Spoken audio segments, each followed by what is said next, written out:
Good afternoon, ladies and gentlemen. We are here live at Siena College. We're actually in their training facility. For all those who don't know, we have one of their players in there working out. But our main focus and reason for being up here is we have a very special guest, and I'm just honored to be up here with him. We have none other than Mark Ribczyk. Yes, sir. Mark Ribczyk, man, we greatly appreciate that you gave us an opportunity to spend time with you and talk with you.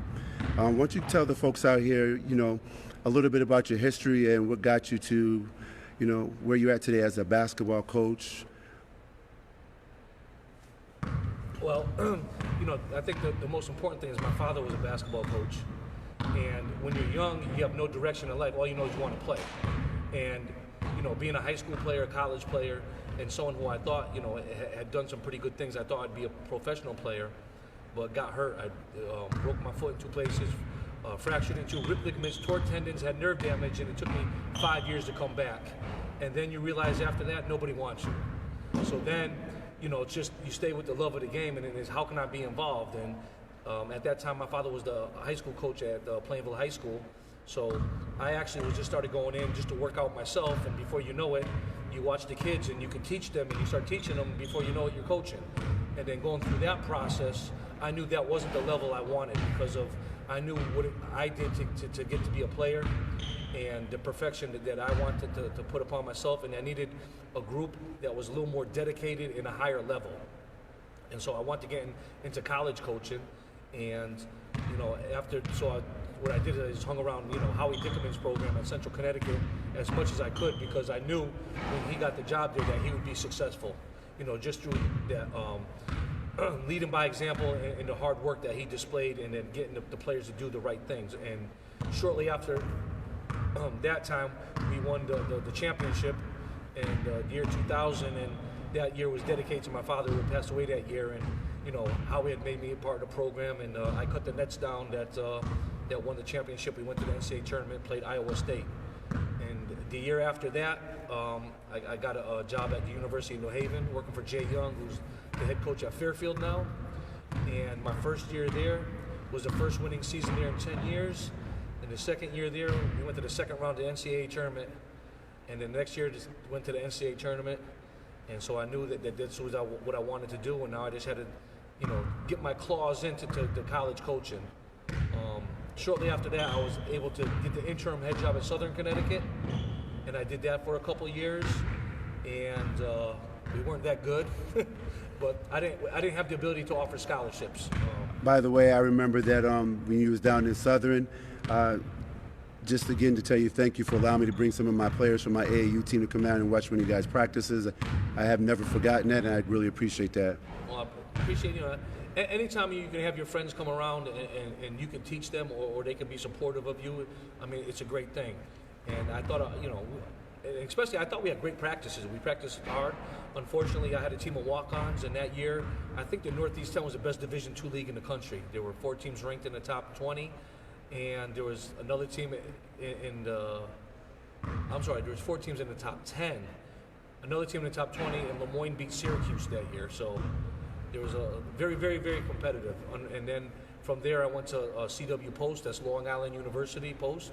I hooked up with Coach Casey, and we won the league there 2 years in a row, and had 2 All-Americans and 2 Players of the Year, and we got the Niagara job. And I've been at the Division I level for the last 6 years at Niagara University, where we started out slow, and then we brought Khalil Dukes in, who ended up being Player of the Year from Hartford. He teamed up with another player from Brooklyn named Matt Scott to bring one of the best basketball courts in the country. And we won 19 games that year and went to the CIT College Insider Tournament, where we lost to Eastern Michigan.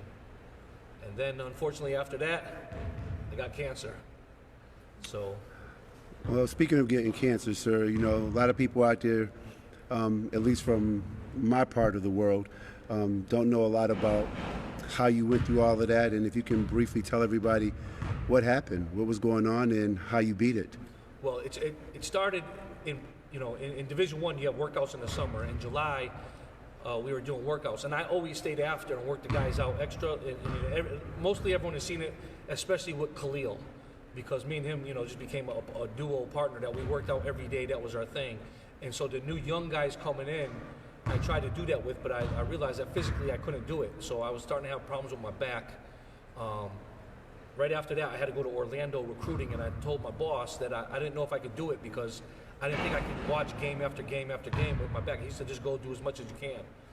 Didn't think much of it, came back, went to Italy with my wife, and she was recruiting, and she had noticed that I was having a lot more problems than you really notice yourself. So she wanted to get me into the doctor. I kind of refused it until it got so bad that I lost my legs. I couldn't walk. They rushed me into the emergency room. I went in there, and from there they deciphered that I had a back herniated discs in my back. So we tried to deal with that for a couple months, but without getting an MRI. And went through a lot of exercises and tried to do that. And we went through some different painkillers and anti-inflammatories, which helped a little bit. But then I lost my legs again, and my back pain became increasingly worse. So they rushed me in to get an MRI on a Monday. On a Tuesday, my doctor had told me I needed to see a radiologist. So I saw the radiologist on Tuesday. On Wednesday, he told me I had to go see an oncologist on Friday. And so I knew there was something really wrong. And he wouldn't tell me what it was, but he gave me the idea that it was cancer, so I was prepared for that. So on Friday, I had my director of ops, Tavares Campbell from Southington, who's an assistant at Southern Connecticut now, bring me to the Roswell Center in Buffalo. And I told him to pick me up in an hour. I was just going for an initial consultation, and I was going to go to practice. And then they told me I had 2 months to live in the initial consultation. I had a little bit of a panic attack. Went to the bathroom, laid on the floor, put some water on my face, and just, came to the conclusion that I was going to be dead in 2 months. And, really, that was the route I was going to pick. I didn't want to go through chemo, or I didn't want to do anything. You start thinking about looking at people losing their hair and losing weight, and I didn't want to look like I was sick. So I started thinking my kids were older, and that was the route I was going to go. So I put myself together, came back into the room. There was another doctor in there who was bedside manner was a little better, and they were like, listen, you have to get admitted tonight. We have to start chemo tonight, otherwise you will be dead in 2 months. This cancer is very aggressive, and if we don't catch it right now, it's going to get you. And my whole thing was like, right now, tonight, can I give it the weekend? And they were like, no, so I left and went to practice, and was in practice Friday, Saturday, and Sunday, and unbeknownst to me, my wife, who was my fiance at the time, had made an appointment with the Sloan Kettering in New York City, which is the #1 for my type of cancer in the country. And on that Tuesday, we went in, and they had asked us how we feel, and they basically asked us why we were there. And I just said, I just want to be fixed.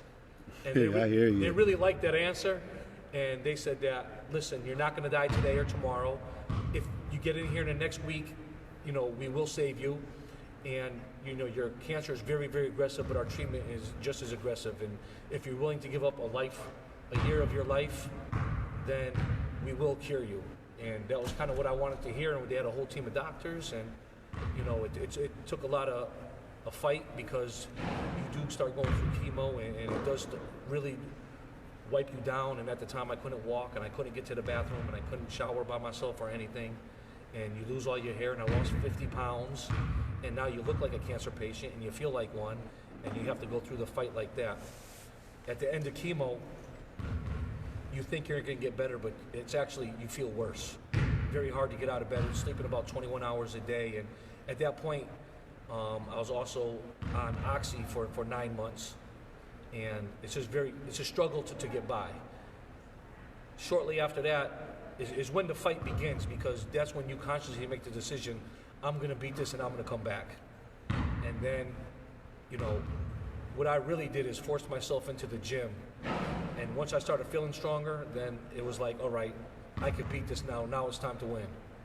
And then that brings me to pretty much where I am today. I really appreciate that. Can you tell the people out there how important it is to stay physically fit, even from a young age to an older age? Well, I think the first, like a lot of people, they look at me, and especially when I'm working out, they don't think you're 49. And age is just your number when it comes to working out. I think that, I don't think it matters what age you are, your muscle's going to respond. I think I have a little bit of a cheat sheet from normal people, because my father was a coach, a strength and conditioning coach, and I saw him beat pancreatic cancer where he was given a 2% chance to live, and I saw him do it because of the strength he had. He was a lot stronger than the normal people. You know, he's constantly in the gym working out. And the true story is actually when he beat his cancer, he went to the gym that day after losing 60 pounds. He went from 210 to 150 and ripped all his stitches out because he tried to lift. And that was just the mentality that he had to get back to the gym. Me seeing him fight through that, and also from that point on, he went insane trying to become normal again and go from 150 to 210 and be in the gym and, you know, go through nutrition and work out the way he did is what gave me the blueprint to fight. And actually, even on chemo, although I couldn't lift the bar, here in this practice facility, there's also machines. So I used a lot of the Life Fitness machines just to do something every day because I was sleeping 21 hours a day, just to do something so I felt alive. And I knew the stronger I was, the easier it was to beat. So I maintained doing that till I can finally get back into the free weight room and lift a little bit more than the bar. And then once I started doing that, it's amazing how it took off. And everybody told me that, oh, your strength's gonna come back, you're gonna be just like you were, but you don't believe it because you lost so much.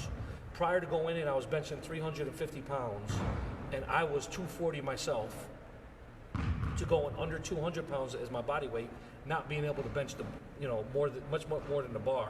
So you lose like I see how people, when they lift, trying to put gains on, a 10-pound gain is like a serious gain. And now I'm gonna put 300 on, I didn't think it was possible.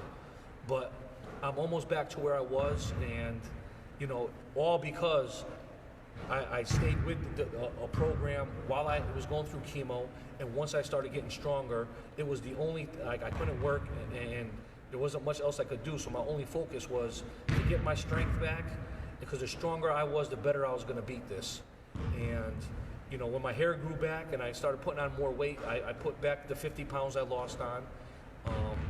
Once those two things started coming together, my strength started coming back, your energy starts coming back, and then, you know, your life starts coming back. And I'm still fighting to try to be normal because I'm not there yet, but I'm very close. And I think the better you feel about yourself, which obviously working out and conditioning is going to make you feel better about yourself, and make you go, you know, the progression forward that much easier. Now, how long now from understanding you've beat cancer? Yeah, you know, that's kind of funny because no one says, when I first went in, they weren't saying that you're going to beat cancer. Like, you know, we were hoping to get you to remission, which to me, remission is that it's just kind of going backwards, but it's always the threat of coming back. So being cured is that you're cancer free. And, you know, after going through chemo, it was about 3 or 4 months after where I had my first scan after treatment, and it didn't look positive. It looked kind of negative, and they were talking about going into a plan B. And that was, you know, very upsetting and frustrating. And then they said they couldn't scan me for another 3 months, and then we'd come back and then we'd decide. And then that next scan is when they said, wow, everything looks great, 100% better. And then they finally cleared me of cancer and said I can resume myself back to work. You know, I'm still not, although you beat cancer and you put the weight on and you look normal, inside's not normal yet. And so I'm still fighting. I'm hoping that, you know, in the next month or two that my insides will start being more normal. I think the first thing you do, especially with you know, working out, is you gain your physical strength. And the next thing, which I learned, which I don't know if it's my terminology or not, is we have to get internally strong. Your insides that were so destroyed by, you know, almost a nuclear blast of chemo have to come together. And then you have to get mentally strong, where being almost, you know, incapacitated for as long as I was, to be back on your feet, mentally you got to get back into the game. And so hopefully I can get back into the game at the same level I was at in all aspects. Well, Mark, man, before we go, man, I just want to let you know that Carl's on here, Joe Effie's on here, Jamel is up here watching you. Those guys are just waving hello to you and stuff like that. All these guys from basketball camp, we appreciate you guys watching. Before you go, man, any last final words for these young people out here? Because any words of encouragement for them as they start to grow and develop in this sport? You know, there's two groups I like to talk about. The first one is, you know, a lot of people has always reached out to me through this tough time I was going through. And, you know, when you're really hurt and you're down in a bad place, it doesn't look like you're going to make it. and everyone's giving you support and encouragement. So I want to thank everybody for that, but then also that I would like to be an example that I've made it for all the young people out there that get this disease at a much younger level than I was. Those are the people I feel really, really sorry for, and that, you know, you gotta stay positive, you gotta wanna work. And like I said, I was given a cheat sheet because my father was the strength and conditioning coach. I knew the stronger I was, the better I could beat this. And I would say that you want to get in and get as strong as you possibly can, because I said prior to cancer, if I wasn't at 240 pounds and I was just 200 and I would have dipped down to like 140, I don't know if I beat it. And I'm definitely not to where I am today. I've been cleared 11 months prior to the doctor thinking he can clear me. And I'm 100% confident it was because of the weight room work I put in and the fight I had through that, and gaining the strength and the weight back as fast as I could, more so than a so-called normal person would be. And then I say, everybody else who doesn't have it, that gives you no excuse to not work hard and achieve the goals that you should have. Because I can tell you this, when I couldn't walk for 2 months, the only thing I wanted to do was run. And when I watch young kids in practice and they're lazy and they don't want to run or go hard, you think about the people who can't do it, and those are the people who do it for. Well, you heard it right here, folks, from Mark Ribczyk. I really appreciate you being here and giving us the opportunity to come up to New York and see you. Man, God bless you, man. You're a true testament to never giving up and always constantly fighting to get ahead and get better than the day before. I really appreciate you coming out here today, sir, and giving us this chance. Thank you. And we want to thank you, your wife, and Siena College. And God bless you, man. Hey, everybody out there, make sure you watch this and share this. Be good to one another, love one another, and we'll talk to you soon. God bless you.